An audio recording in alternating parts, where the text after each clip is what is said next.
Okay, now we're going to look at our side control positioning and looking to deal with certain resistance that blocks us getting to mount, how to deal with different scenarios of those different types of resistance, and making sure that we can get to mount with good inside positioning rather than just rushing to get to mount and getting to mount where our partner can get their elbows to inside position, already able to start executing their most reliable escapes, which are usually knee to elbow escapes.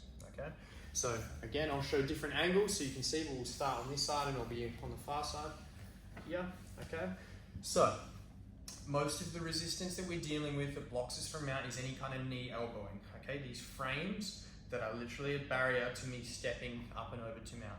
What I do not want is to be rushing to get to mount, and even if I get my leg over, okay, it's not good enough to get to here and allow inside elbow position, or even worse, the leg already framing in so I step over to here. Okay, this is not mount. This is essentially the start of Rachel's guard coming into play. Okay, so we want to make sure that we get to mount with our knees inside the elbows so that we have inside position. Again, initially killing the most reliable escapes that our partner's going to have, which all lead off having inside elbow position. Okay, so we want to deal with the near side arm first. I'm going to show some strategies to deal with that. Okay, then we beat the leg, and if we're really having trouble with this arm, we switch out to a different position and we start working with different approaches. But our first point of call should be to try and beat this arm and take it out of position where it's as far from the knee as possible, therefore eliminating that knee to elbow connection and the barrier to us getting to mount. So we're in position here, and generally our partner will be trying to frame on this near hip to keep separation, okay?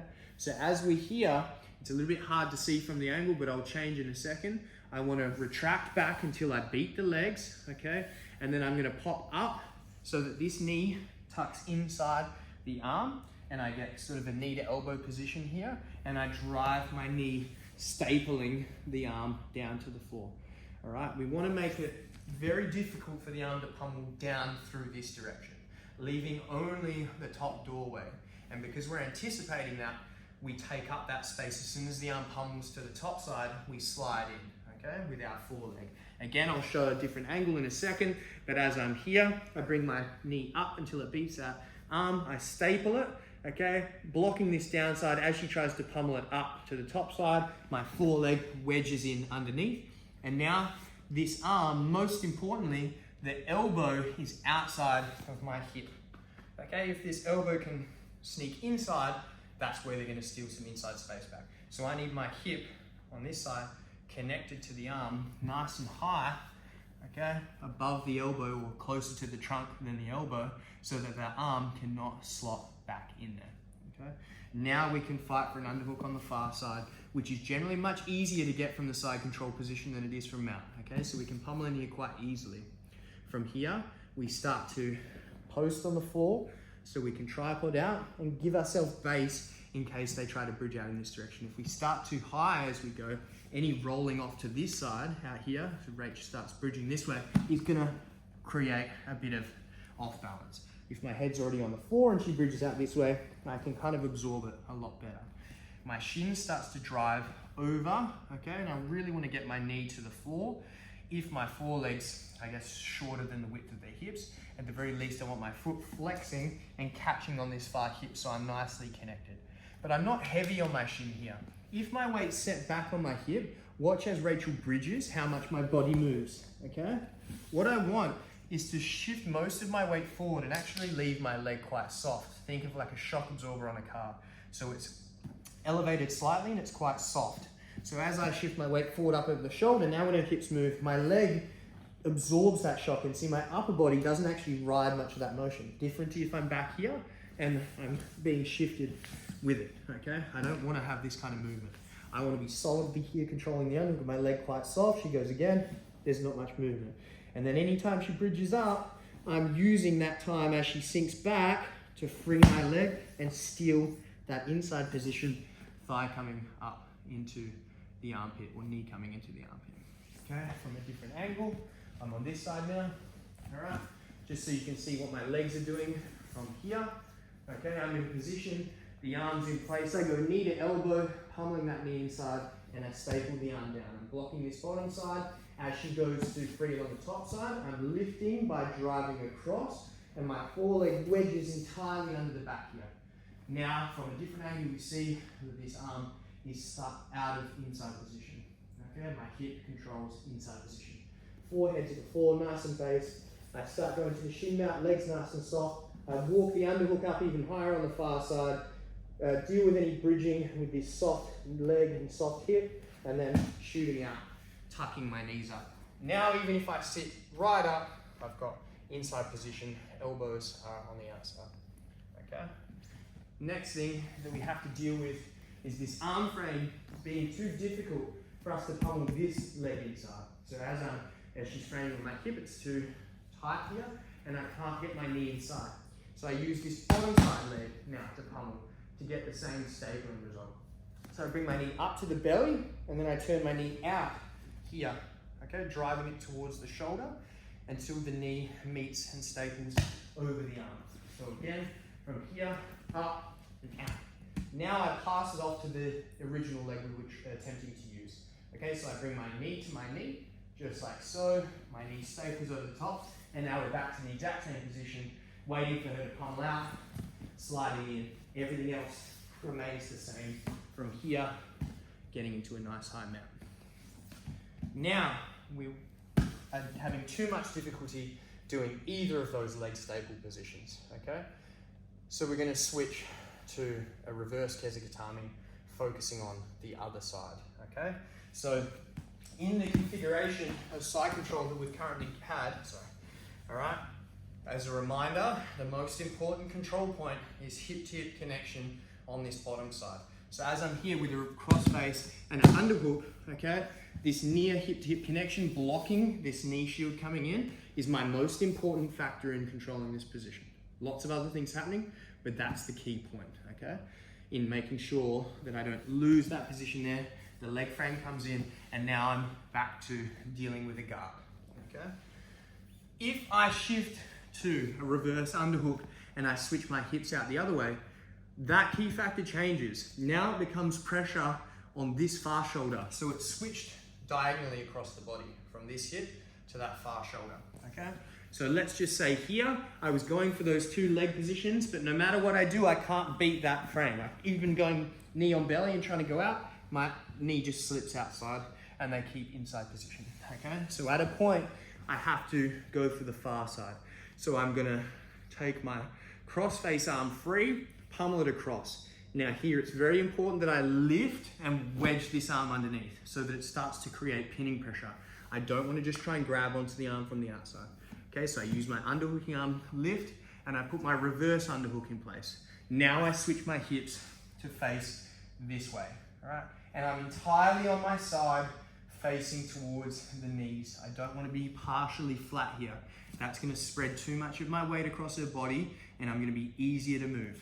What I want is shoulder to shoulder connection here and weight across the head and shoulders. So I'm on a smaller surface area if I turn onto my ribs and really sink down on the head and shoulders here. Making sure there's no separation between these 2 points. If my partner starts pushing here on me, to create separation, I don't want this, okay? So I've got to stay here.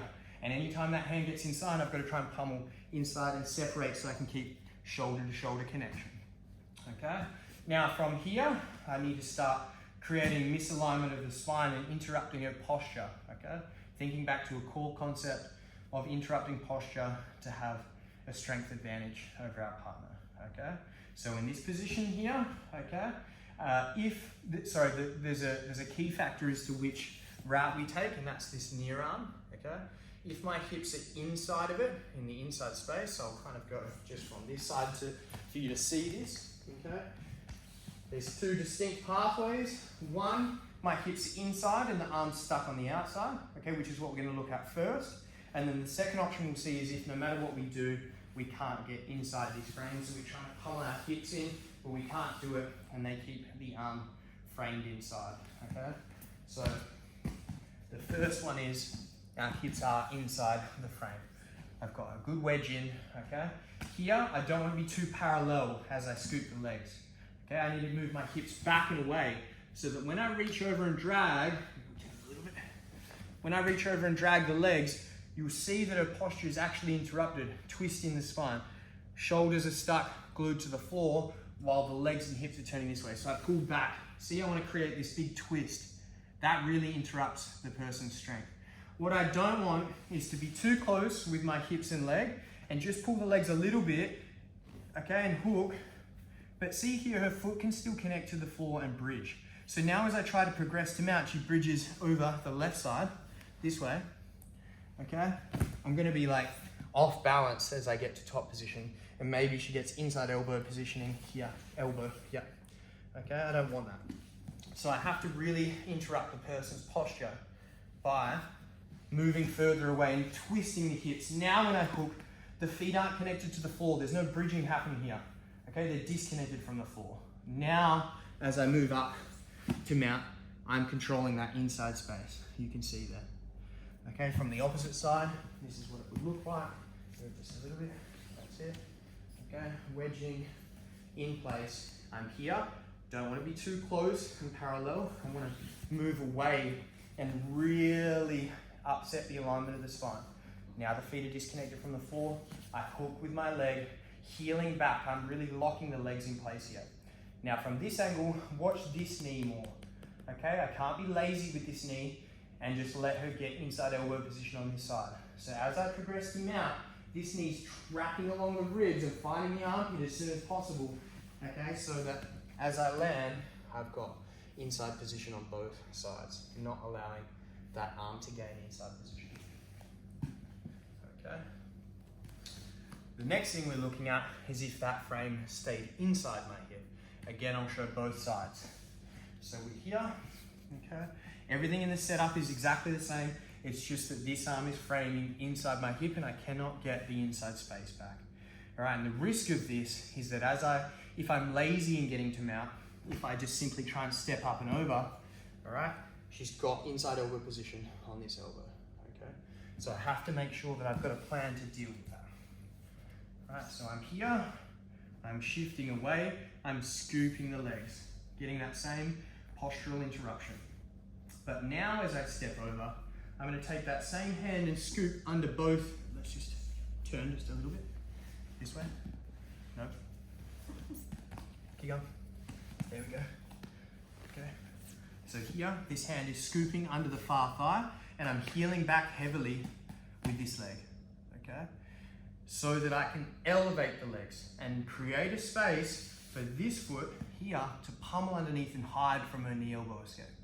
Okay, so I'm hooking, lifting, and my foot and hand collectively lift the legs here so that this leg here can pummel underneath as I come to mount, okay? So I pummel under like so. Now as I come up, yes, she has inside elbow position on this far side, inside elbow position on this far side. The inside elbow? Here, yep. So she has the inside elbow position. However, what's the next step? She has to expose my foreleg for the elbow escape. It's not as simple as just using the inside elbow position. So as she goes to find my ankle, it's hidden underneath the butt, okay? And now I've got time to create separation, stealing that inside space and walking back up in a high mountain position. So from this side, so you can see from a different angle, okay? I'm in position here, but this frame's in place, I can't beat it with my hips, okay?